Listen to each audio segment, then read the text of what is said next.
बच्चों, कैसे हैं आप? आशा करता हूँ आप सब लोग घर पर सुरक्षित होंगे और लॉकडाउन का पालन कर रहे होंगे। बच्चों, हम आपको पढ़ा रहे थे छंद। हमने आपको छंद की परिभाषा, हर्ष यानी कि लघु, दीर्घ यानी कि गुरु, किस तरह से उसके नियम बनते हैं, कैसे उनकी मात्राओं की गणना की जाती है, फिर मात्राओं की गणना के लिए संख्या क्रम और गण संख्या, यगण मगण रगण सगण तगण जगण भगण नगण की जो है आपको मैंने जो है पढ़ाया। और उसके बाद में छंद के भेद पढ़ाए, मात्रिक छंद, वर्णिक छंद, उभय छंद, मुक्तक छंद। और कल जो है होमवर्क में आपको मैंने चौपाई की परिभाषा, उसका उदाहरण और स्पष्टीकरण दिया था। तो आज बच्चों उसके आगे का हम शुरू करते हैं। आज जो आगे के छंद हैं आपके कोर्स में, दोहा, बहुत ही मोस्ट इम्पोर्टेंट छंद है ये बोर्ड के हिसाब से भी, और बोर्ड की परीक्षाओं में भी बार बार पूछा जाता रहता है। 18, 17, 16, 15, 14, 13, 12, 10 यानी कि कंटिन्यू आता ही रहता है। तो पहले दोहे के बारे में बात करते हैं, बड़े ध्यान से देखेंगे। परिभाषा: दोहा अर्ध सम मात्रिक छंद है। दोहा अर्ध सम मात्रिक छंद है। इस छंद के प्रथम और तृतीय चरण में 13-13 तथा द्वितीय और चतुर्थ चरण में 11-11 मात्राएं होती हैं। सम चरणों के अंत में गुरु लघु आते हैं। ठीक है, जो अंतिम चरण का जो बराबर वाले चरण होते हैं, सम चरण जिनको बोलते हैं, उसके अंत में क्या आता है? गुरु और लघु आते हैं, यानी कि दूसरे और चौथे चरण में। अब यहाँ पर एक एग्जाम्पल दिया हुआ है दोहे का, उसको हम ध्यानपूर्वक पढ़ेंगे। कागा काको धन हरे, कोयल काको दे, मीठे बचन सुनाई कर, जग अपनों कर ले। तो यहाँ पर जो है बच्चों एक दोहा आपके सामने प्रस्तुत है। तो पहले तो हम देखते हैं कि इसमें 4 चरण हैं या नहीं हैं। तो कागा काको धन हरे, यहाँ पर ये कॉमा लगा है, तो ये एक पहला चरण हो गया। कोयल काको दे, ये दूसरा चरण हो गया। मीठे बचन सुनाई कर, यहाँ कॉमा लगा हुआ, ये तीसरा हो गया। और जग अपनों कर ले, यानी कि ये चौथा चरण हो गया। हम जब परीक्षा में लिखते हैं बच्चों, तो इस चीज़ का ध्यान कभी कभी हम छोड़ देते हैं, जो कि बहुत इम्पोर्टेंट होता है कि कहाँ पर हमें यति और कहाँ पर गति देनी है। तो यति का मतलब होता है ठहराव, कुछ देर के लिए रुकना। तो यहाँ पर ये आप कॉमा देख सकते हैं, एक चरण यहाँ पर पूरा होता है। तो इसी प्रकार से हमें चरणों को लिखना चाहिए परीक्षा में भी, जिससे कि हम जो हैं अपने आंसर को मैक्सिमम क्वालिटी दे सकें, मैक्सिमम क्वालिटी के साथ जो है प्रेजेंट कर सकें। तो सबसे पहले परिभाषा लिखते हैं, उसके बाद में उदाहरण। तो अब मात्राओं को देखते हैं, मात्राएं कैसे निकलती हैं। मैंने आपको बताया था का गा, का क्योंकि खींच के स्वर बोल रहा है यहाँ पर, जो है उसके लिए गुरु, गा उसके लिए गुरु, का को का ये भी खींच के बोला, इसके लिए भी गुरु, को इसके लिए भी जो है गुरु, धन क्योंकि इसमें जो है स्वर लुप्त है, द के लिए लघु, न के लिए लघु, ह के लिए लघु, रे के लिए गुरु। तो यहाँ पर एक चरण पूरा होता है, इसकी मात्राएं गिन लेते हैं। 2, 4, 2, 6, 2, 8, 9, 10, 11, 12, 13।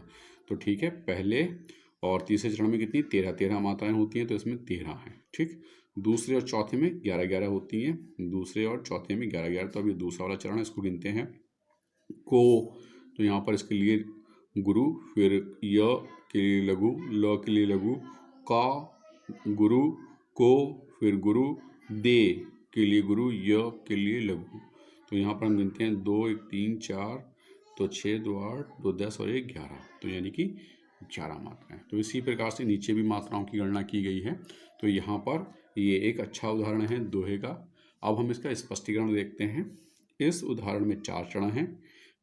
पहले कागा काको धन हरे, और तीसरे मीठे वचन सुनाए कर चरण में 13 मात्राएं, तथा दूसरे कोयल काको दे और चौथे चरण जग आपो कर ले चरण में 11 मात्राएं हैं। सब सम चरणों के अंत में गुरु और लघु है, आप देख सकते हैं। ये रहा समचरण दोनों, यानी दूसरा और चौथा।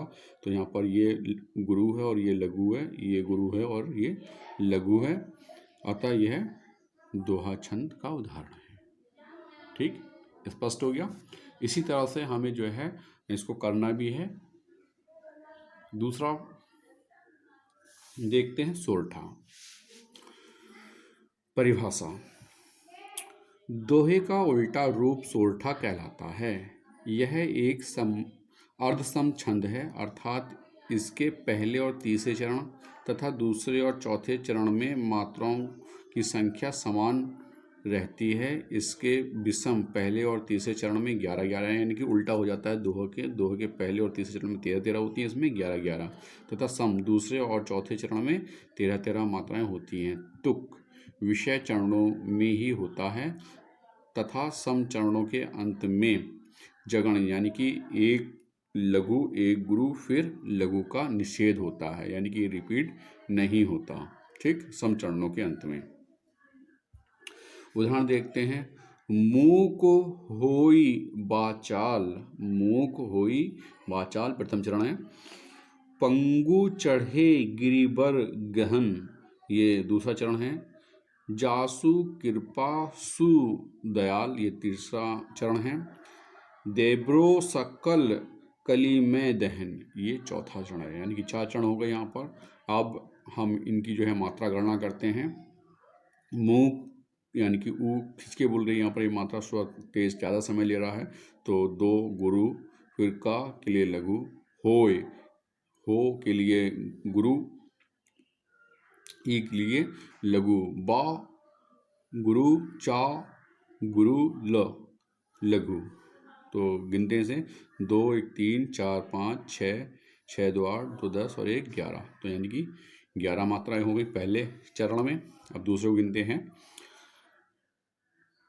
पंग, क्योंकि अंग है इसके साथ में जुड़ा हुआ है, तो इसको जो है हम कभी कभी इसको हमने पीछे नियम में जाना है कि जहाँ पर इस तरह की स्थिति होती है वहाँ पर जो है गुरु के नियम के अकॉर्डिंग जो है इसमें जो है हम गुरु में तब्दील कर देते हैं। पंग गुरु हो गया यहाँ पर, गु इसके लिए जो है लघु हो गया, च के लिए लघु और रे के लिए गुरु, गिर ई छोटी है लघु, री लघु, ब लघु, र लघु, ग लघु, ह लघु, न लघु।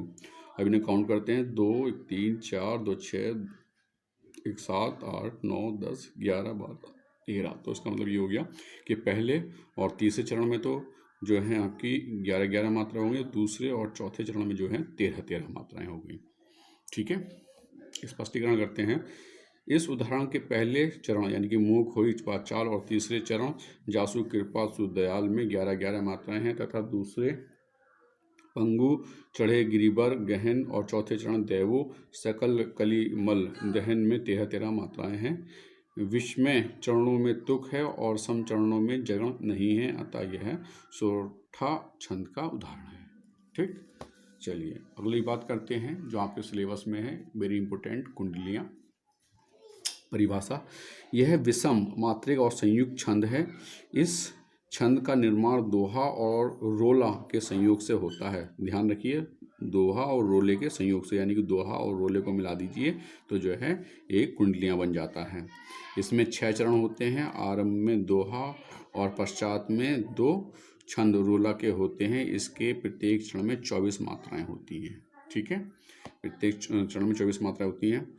कोई संगी उत नहीं है, इत ही को संग, पथि लेहु मिली ताही ते, बस सब सो सहित उमंग, सब सो सहित उमंग बैठी तरनी के माही, नदिया नाब संजोग फेरी मिली है पहनाही, बरने दीन दयाल पार पुनि भेंट न होई, अपनी अपनी गैल पथी जो सब कोई।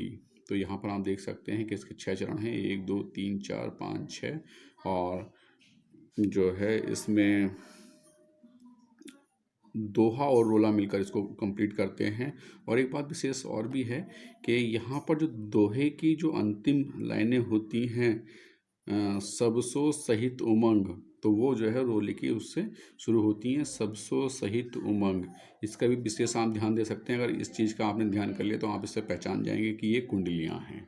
कभी कभी जो है बोर्ड में वाक्य पद दे दिया जाता है, उसमें छांटना होता है। ठीक, मात्रा की गणना करते हैं। कोई, को के लिए जो है गुरु, फिर ई खींच के बोल रही है यहाँ पर, इसके लिए भी गुरु। संग के लिए गुरु, उगी, गी के लिए गुरु, उत, उ के लिए लघु, त के लिए लघु, न के लिए लघु, ही के लिए गुरु, ह के लिए गुरु, ई के लिए लघु, त के लिए लघु, ही के लिए गुरु, को के लिए गुरु, संग, सौंग के लिए गुरु और ग के लिए लघु। गिनते हैं। 2 4 2 6 8 9 10 11 2 13 2 15 16 17 2 19 2 21 2 23 और 1 24 24 मात्राएं हो गई। इनके सभी चरणों में 24 मात्राएं होंगी। चलिए स्पष्टीकरण करते हैं। 6 चरणों वाले इस उदाहरण के प्रत्येक चरण में 24 मात्राएं हैं। इसका प्रथम चरण कोई संगीत दोहे के प्रथम और द्वितीय चरण को मिलाकर रचा गया है और इसके द्वितीय चरण पथी लेहू लेहू की रचना दोहे के तृतीय और चतुर्थ चरण के सम्मिश्रण से हुई है। इसके अन्य चरणों की रचना रोला के चरणों को मिलाकर की गई है। इसमें यति की व्यवस्था दोहे और रोले के अनुसार ही है, अतः यह कुंडलियाँ छंद का उदाहरण है।